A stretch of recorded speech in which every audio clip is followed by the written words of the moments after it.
Now we'll see the comparison between translation motion or the rotational motion, or what are the physical quantities in the rotational motion which are the rotational analog of translational motion, that we will see. First of all, distance or displacement. So this is linear distance and displacement, which is represented here with S, and the rotational analog is angle or angular displacement, that is represented with theta. Second is the linear velocity v, which is equal to ds upon dt, that means the derivative of displacement with respect to time. And the rotational analog of linear velocity is the angular velocity, which is omega, and that is the d theta upon dt, that means the derivative of angular displacement with respect to time. Here linear acceleration is represented with a, that is the derivative of velocity with respect to time, or you can say the rate of change of velocity, or the double differentiation of the displacement with respect to time. Here the angular acceleration, which is the rotational analog of linear acceleration, is represented with letter alpha, and which is equal to d omega upon dt, where omega is the angular velocity, and d square theta upon dt square, where theta is the angular displacement and t is the time. Now the mass m in the translational motion, the rotational analog of mass is the moment of inertia I. Force is F equal to mass into acceleration in the translational motion. The rotational analog of force is the torque, or it is also called the moment of force, that is tau equal to I alpha, where I is the moment of inertia and alpha is the angular acceleration. Here m is the mass and a is the linear acceleration. Now linear momentum P is equal to mass into velocity. The rotational analog of linear momentum is the angular momentum, represented with letter L and equal to I omega. Look at here, mass. It is written here mass, so here it is I, which is the rotational analog of the moment of inertia, which is the rotational analog of mass, and omega angular velocity, which is the rotational analog of linear velocity. Now force, another formula of force by the Newton's second law of motion is given by F equal to dp upon dt, that is the rate of change of linear momentum. So the rotational analog of force is the torque, is given by the rate of change of angular momentum. The angular momentum is the rotational analog of linear momentum. Now the kinetic energy is half mv square, where m is the mass, v is the velocity of the body, and that can be also written as p square upon 2m. Here the kinetic energy in the rotational motion is given as half I omega square, where I is the rotational analog of mass, omega is the rotational analog of v. Another formula is L square upon 2I, where L angular momentum is the rotational analog of linear momentum, and I moment of inertia is the rotational analog of mass. Now the work done is given as W, which is equal to force into displacement. Here the work done is tau into theta, F and tau. Tau is the rotational analog of force, theta is the rotational analog of angular displacement. Now power, we'll see the two formula here, that is Fv, which we have derived in the chapter 6, work, energy and power.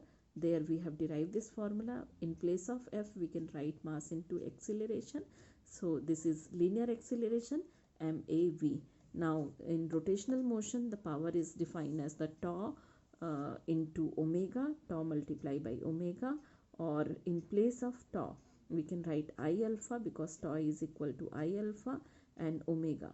So here you can see rotational analog of force is torque here, rotational analog of linear velocity is angular velocity here, rotational analog of mass is moment of inertia, rotational analog of linear acceleration is angular acceleration, and rotational analog of linear velocity is the angular velocity. Now if force external is 0, the net force external is 0, because internal force is already 0 by the Newton's third law of motion. for an isolated system. So if F external is 0, P is equal to constant, that is P here is the linear momentum. Now if tau external is 0, that means the external torque is 0, the angular momentum will be constant. This is called the law of conservation of linear momentum, and this is called the law of conservation of angular momentum. Now the equation of translational motion, we have derived 4 equations there in the chapter 4, motion in plane, and before that the motion in straight line also.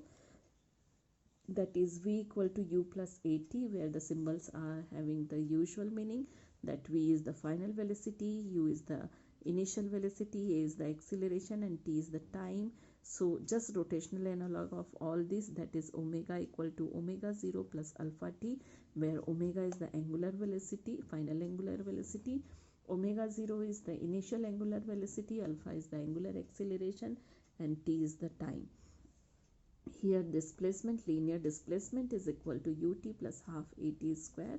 Here you will find the angular displacement theta, which is equal to omega 0 t plus half alpha t square. Now v square is equal to u square plus 2as. Here s is the displacement. So we'll write in the rotational motion, that is omega square is equal to omega 0 square plus 2 alpha theta. Where alpha is the angular acceleration, theta is the angular displacement, omega 0 is the initial angular velocity, and omega is the final angular velocity. Now for the displacement in nth term, we'll write the formula u plus a upon 2 in bracket 2n minus 1 in case of translational motion, and in case of rotational motion we'll write theta nth, that means the angular displacement in nth second, that is omega 0 plus alpha upon 2 in bracket 2n minus 1. So these are the formula in translation motion and rotational motion. Whatever quantities are there in the translation motion, if we just replace the rotational analog of that quantity, so we'll get the formula in the rotational motion. Question, this is example question 7.16, and it is very important question. 3 bodies, a ring, a solid cylinder, and a solid sphere, roll down the same inclined plane without slipping. They start from rest and the radii of bodies are identical. Which of the bodies reaches the ground with maximum velocity? So first of all, already we have derived the formula for the kinetic energy kinetic energy and the acceleration in case of a rolling body. The rolling body which is moving down in the incline on the inclined plane without slipping, and when it is started from rest. Okay, so already we have derived the formula for the kinetic energy and velocity and acceleration for this. So here we'll see that the formula for the velocity of this rolling body is v square, and that is equal to root of 2gh upon it is 1 plus k square upon r square. Okay, so v is the final velocity. That means if suppose a body is this ring, disc, or solid cylinder, if rolled down from this height h, we have taken this height h, the length is L, and this width is b, angle of inclination is theta. So this is the maximum height. Here whatever the potential energy is mgh, that will be converted into the kinetic energy here, and for formula for the kinetic energy already we have derived, that is half mv square in bracket 1 plus k square upon r square. From just equating these two quantity, the potential energy is equal to the kinetic energy at the bottom. We have we got this formula, v square is equal to v not v square, this is v actually. The v is equal to root of 2gh upon 1 plus k square upon r square. If you write v square, then this root will be cancelled. Okay, so v square, if you are writing v square, it is 2gh upon 1 plus k square upon r square. Here g is the acceleration due to gravity, k is the radius of gyration, r is the radius of body. Means whatever body you will take, whether a ring, a solid cylinder or a solid sphere. Already it is given the mass of the body, means they are identical in respect of mass in the and the radius. So in such situation, the radius of the ring and the solid cylinder and the solid sphere all will be considered r here, and the radius of gyration, we know that for a ring this is for a ring, the radius of gyration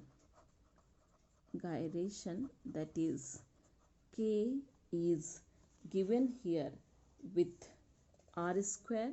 K square is equal to r square here. Okay, so the velocity of ring, that is v ring, if we'll calculate, it is 2gh upon 1 plus, look at here, k square it is. So in place of k square, what we'll write? R square.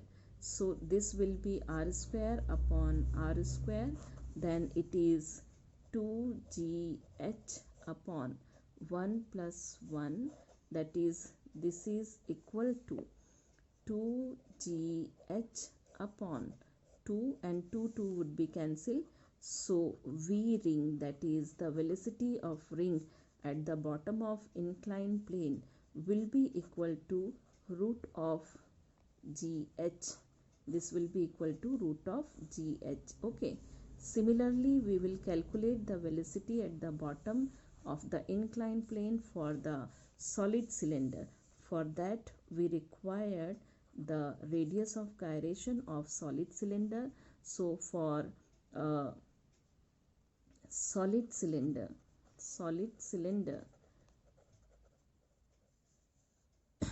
the radius of gyration,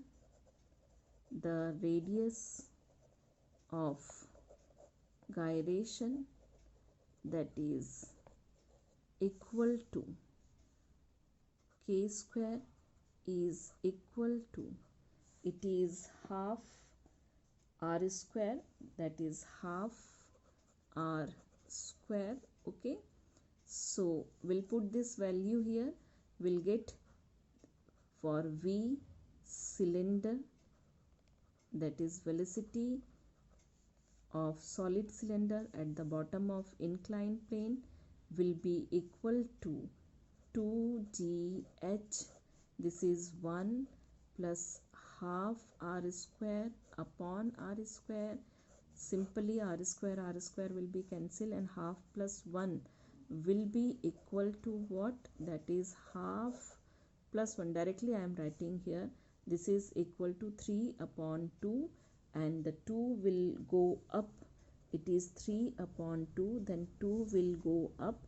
So the velocity of cylinder will be equal to, this is equal to 4gh upon 3, 4gh upon 3. Okay, so this will be the velocity of cylinder. Now we will calculate the velocity for the solid sphere, and for that again we required the radius of gyration of solid sphere. So for a solid sphere, the radius of gyration k square is equal to 2r square upon 5. This already it is given in the chart which I have provided to you. Okay, so this you have to learn. K square is equal to 2r square upon 5. Now we'll put the value here. So we'll get for the sphere, that is equal to 2gh 1 plus 2 upon 5 r square upon r square, that is equal to 2gh, and look at here, this is 2 upon 5, r square would be cancelled, 2 upon 5 plus 1, that is equal to 7 upon 5 here, that is 1 minute, just look at here, this is 5, yes it is 5, 5 ones are and 2, that is equal to 7 upon 5 here. So this is 7 upon 5, 5 will go up, now it is v square is equal to 5 will go up, 2s are 5, 10, 2s are 10, gh upon 5, gh upon 7 it is, sorry 7 it is, okay.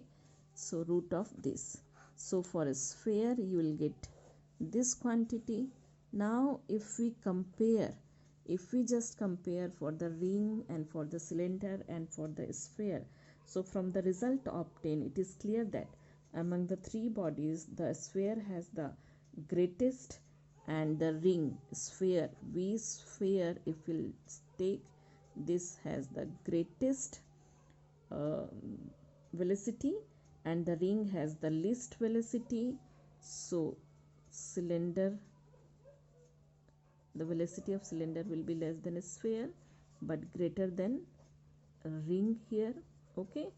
And one more thing, as I told you, if it is given here that mass of all these bodies are equal, identical, in such case what would be the kinetic energy? So kinetic energy is directly proportional to v square, that means if v is more, in such case the kinetic energy will be more. So in case the bodies are having the identical mass, the kinetic energy of a sphere will be more and the kinetic energy of ring will be least. This is an extra question, we'll see here.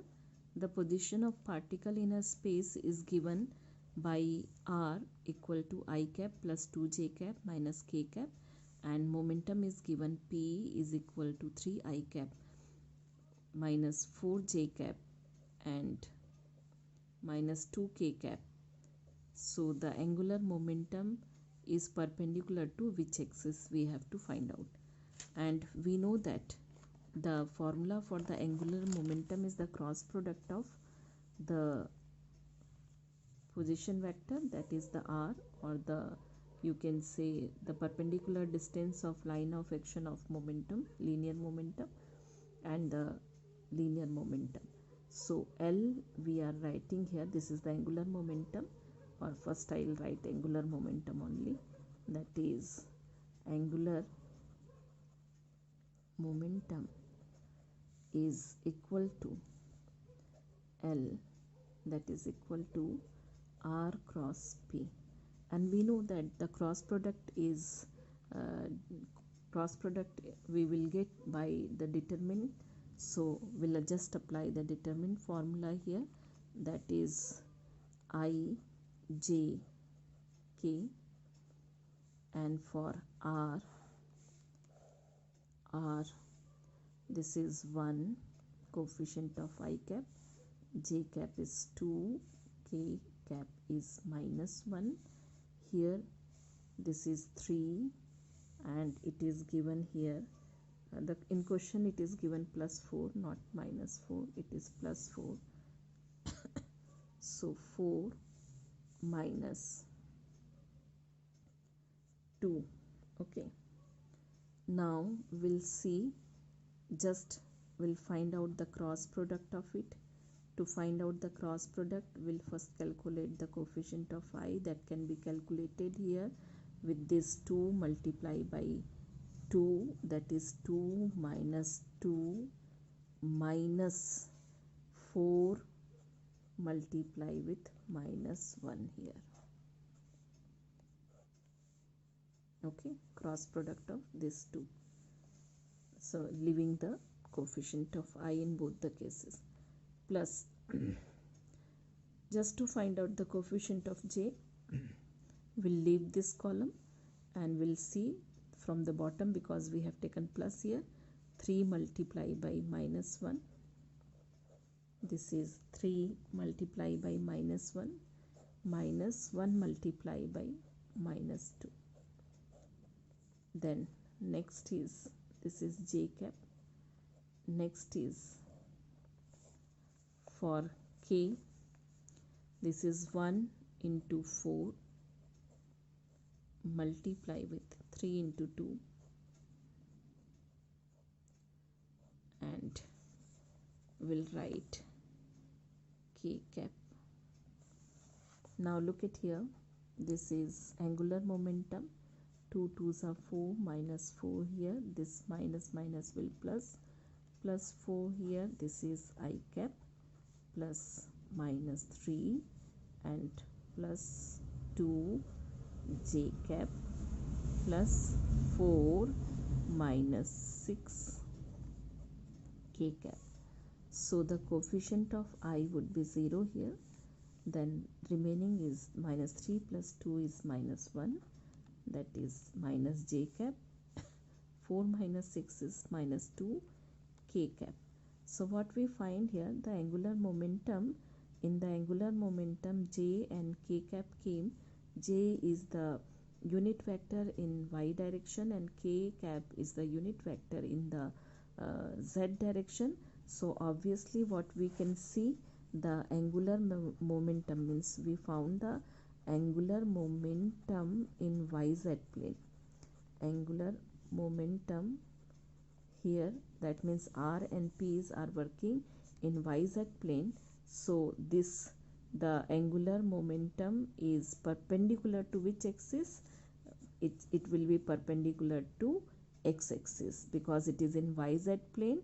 So it will be perpendicular to x-axis. This is another extra question. Two identical particles move towards each other with velocity 2v and v respectively. The velocity of their center of mass will be, it is given the identical particle, that means the mass of the particles are equal, and it is two, means the, it is a system of two particles. So we know that the center of we know that the velocity of the center of mass for the two particle system is given by m1 v1 plus m2 v2 upon m1 plus m2. Now the particles are identical, so these masses are equal, that is m for m1, and v1 is given here 2v plus m2 is also m, and this v is, if we consider 2v as positive, v will be negative because they are approaching to each other. That means one is moving here 2v, it is given that move towards each other. So if it is 2v in positive direction, so obviously v will be in the negative direction. So this will be minus v here. Okay, now upon m plus m. Now VCM is equal to m, if we'll take common here, so 2v minus v, this is, and this will be 2m. M would be cancelled here. 2v minus v is v and upon 2.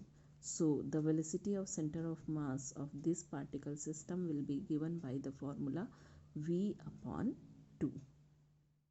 Example question 7.14. The angular speed of motor wheel is increased from 1200 rotation per minute to 3120 rotation per minute in 16 seconds. So what is its angular acceleration, assuming the acceleration to be uniform, and how many revolutions does the engine make during this time? Okay, so we have to find out first of all the angular acceleration. To find out the angular acceleration, we'll change the angular speed into radian per second.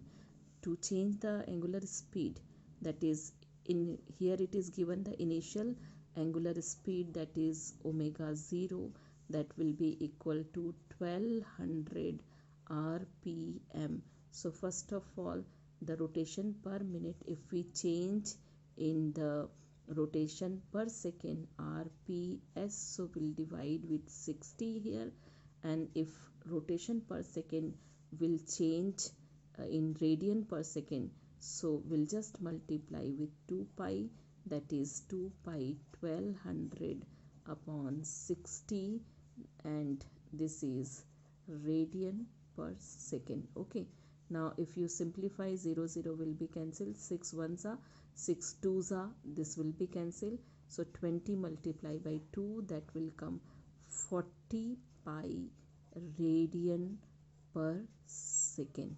This is the initial angular velocity.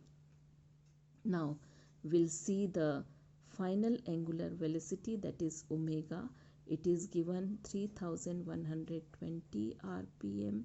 Similarly, we'll change here this also in the rps, so divided by 60 here.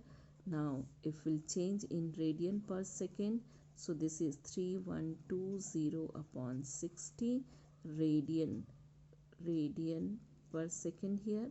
Okay, now this will be cancelled, 0 0 will be cancelled, 6 1s are, and here it is, we'll just take this 54 will come, 6 5s are, and 6 2s are. Okay, so this will be equal to 104 pi radian per second after simplification. Okay, now what we know, the angular acceleration,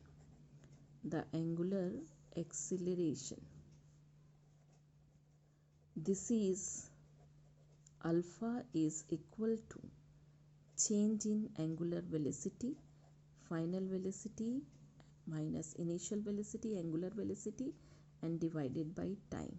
So this is 104 pi minus 40 pi upon the time is 16 second given here. So if we just do it, means if we'll take this is 4 here, 10 minus 4 is 6 here. Okay, 64 pi upon 16, so this will come 4 pi, and the unit is radian per second square. So the angular acceleration is 4 pi radian per second square. Okay, now we have to find out the second part, that how many revolution does the engine make during this time. So for that, means what angular displacement would be there in this time, that we will see. So for the angular displacement, we'll just write down the formula here, that is the angular displacement during this time is theta, and which is given here omega 0, that is the initial angular velocity, t plus half alpha t square. Okay, so this would be the formula here. Now we'll see theta is equal to omega 0 is 40 pi multiplied by time is given here 16 plus half alpha is calculated here 4 pi into this is 16 square. Okay, now we'll simplify this. This will come 16 4s are 64, 640 pi here. This will simplify 2s are, then this is 256 here, multiply with 2, that will come 512 pi, and total will be that 1152 pi. Displacement is here, so it is in radian.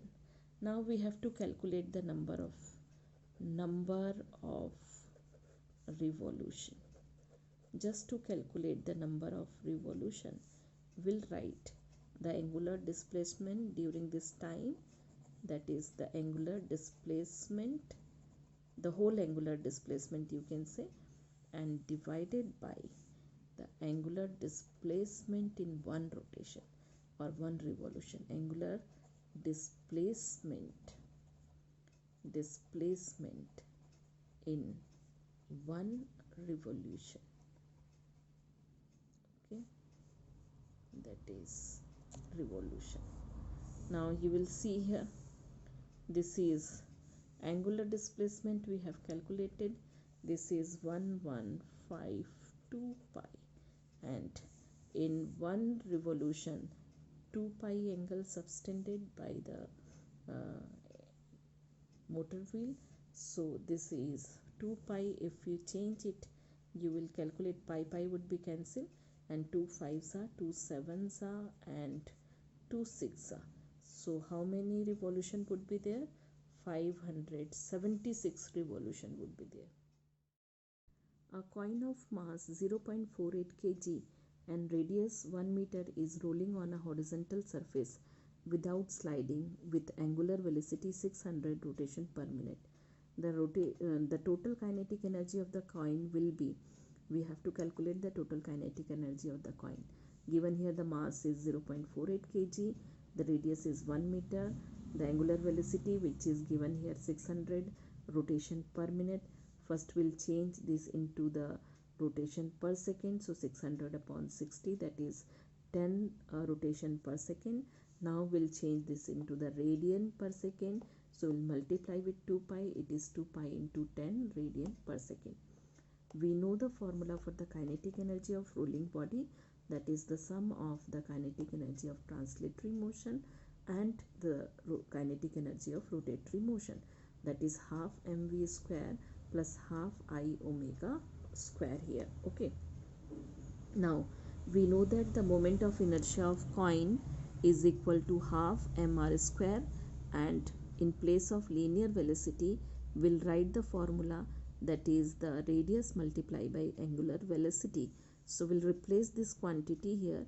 So kinetic energy is half m, in place of v square we'll write r omega square plus half moment of inertia of the coin, whether you will consider the coin as a solid cylinder or the solid disc, both are having the same moment of inertia about an axis passing through the center, that is half mr square and omega square here. Now you will see that this is equal to what? Half mr square omega square plus this is half m, this is half, already half is there, this half is already there, so half multiply means 1 by 2 multiply with 1 by 2, that is 1 upon 4, and mr square omega square. You will see the quantity mr square omega square will be common, and 1 upon 2 plus 1 upon 4 will give us 3 upon 4 mr square omega square. Now we'll put the value here, that is the kinetic energy is equal to 3 upon 4. Now the mass is given here 0.48 kg and the radius is given here, that is equal to 1 meter, so 1 square, and the angular velocity we have calculated in radian per second, that is 2 pi into 10 the whole square. If you just simplify this, simplify 4 pi square, this is 100, so simply you will get here after calculation, this is 1440 joule, 1440 joule. So this will be the total kinetic energy of the coin. Extra question, the radius of gyration of disc of mass 50 gram and radius 2.5 centimeter about an axis passing through its center of gravity and perpendicular to the plane is equal to, this is we have to find out the radius of gyration of a disc and mass is given 50 gram. We know that there is the formula for the radius of gyration for disc is k, which is equal to r upon root 2. So whatever mass is given, this radius of gyration will be only the r upon root 2. So that means it is 2.5 upon root 2, or you can say 2.5 upon 1.414 here. This is okay, and if you just simplify it, so the radius of gyration will be 1.76 centimeter. here no use of the mass, and it is only given for the confusion, that is the radius of gyration is for the disk is r upon root 2, and will simplify will means calculate simply in this manner. The angular velocity of body changes from omega 1 to omega 2 without applying any torque, but due to change in its moment of inertia. The ratio of radii of gyration in both the case is, it is given here. We have to find out the radius of gyration for both the cases, but the means it is given here. The angular velocity of a body changes from omega 1 to omega 2 without applying any torque. So when no torque is applied, when the torque is absent, is the external torque is 0, in such situation we know that torque is equal to dl upon dt, and that is equal to 0. So L would be constant. L would be constant, and obviously it is given here that the angular velocity change from omega 1 to omega 2 only because of the change in moment of inertia. So suppose omega 1 is the velocity when the this moment of inertia is I1. So we know that the angular momentum is represented here with I omega also, because angular momentum is conserved. So that will be equal to product of I1 omega 1, and that will be also equal to the product of I2 omega 2 because it is conserved. Okay, so I1 omega 1 equal to I2 omega 2. Now if we'll see the ratio of the moment of inertia of these two, so what we'll find in this case, the ratio of the moment of inertia of these two will be equal to, here you will see that is I1 upon I2 is equal to omega 2 upon omega 1. I1 upon I2 is equal to omega 2 upon omega 1 here. Okay, now we'll see that this radius of gyration, if we'll see the radius of gyration for the any body, it is given here. So it is the moment of inertia will be equal to what? It is given by the mass of the body and the radius of gyration, square of the radius of gyration. So I1 is mk1 square, and it is given here that body changes from without applying any torque due to change its moment of inertia. Okay, so mk1 square, same body is there, this is the same body, so mass would be same, only the radius of gyration will change when the moment of inertia is I1. So it is k1 square, and the moment of inertia is I2, that time it would be k2 square. Okay, now it is omega 2 upon omega 1. mm would be cancelled here, it is k1 square or k2. So we will write simply k1 upon k2 square, and it is omega 2 upon omega 1. That means the ratio of the radius of gyration for both the cases will be, if it is a square, we can write this as a square root w2 upon w1. So the ratio of radius of gyration k ratio k2 will be given by here omega 2 root of omega 2 ratio root of omega 1.